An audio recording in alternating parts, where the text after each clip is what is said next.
In episode 4, we talked about Frank D. Baldwin, the man who became the first double recipient of the Medal of Honor, a soldier who seemed to defy death on every frontier.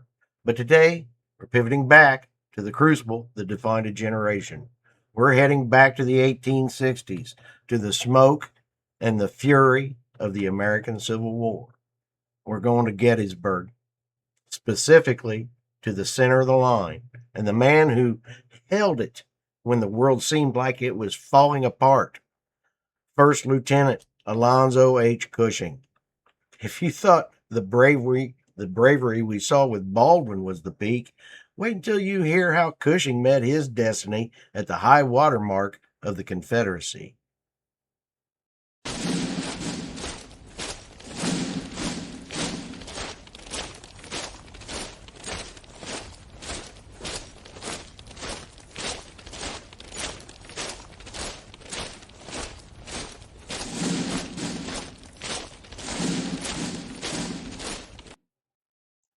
Alonzo Cushing was the youngest of three brothers, all of whom served the Union. He was a West Point grad, class of 1861, a class that went straight from the classroom to the slaughterhouse. By July 3rd, 1863, Cushing is commanding Battery A, 4th U.S. Artillery. He's 22 years old. Think about that. 22. He's responsible for the lives of his men and the integrity of the Union Center on the most important day of the Battle of Gettysburg. He's positioned at the angle on Cemetery Ridge. This isn't just any spot. It's the bullseye for everything General Robert E. Lee is about to throw at the Union Army. Then comes Pickett's charge. 12,000 Confederate soldiers start their march across that open field. Cushing's battery is in the absolute eye of the storm. Cushing is pounded by the Confederate artillery. He's wounded early in the fight. A shell fragment rips through his shoulder, but he refuses to go to the rear. He orders his men to keep firing, even as his guns are knocked out one by one.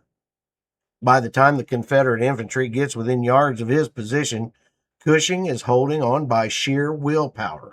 He's literally holding his own intestines in with his hands because of a second horrific wound. He orders his last remaining gun to be moved to the very front of the line, right into the teeth of the charging rebels. He's screaming, "I'll give them one more shot." And then he takes a bullet to his jaw. He dies exactly as the charging line reaches his guns. Cushing's sacrifice helped stop the charge and save the Union Center. But for over 150 years, he didn't get the Medal of Honor. Why? Politics, paperwork, and the passage of time. It wasn't until 2014, thanks to an incredible grassroots campaign, that President Barack Obama finally presented the Medal of Honor to his family. He is the perfect example of the gallantry we talk about on this series. The kind of bravery that doesn't care about medals or fame. It just cares about the line and the duty to hold it. Alonzo Cushing was only 22, but he left a legacy that lasted centuries. If you missed our episode on Frank D. Baldwin, go back and check it out. You'll see the same kind of never quit DNA that Cushing showed at Gettysburg. My name is Kenny. This is Gallantry in Action, and we'll see you next time. Stay legendary.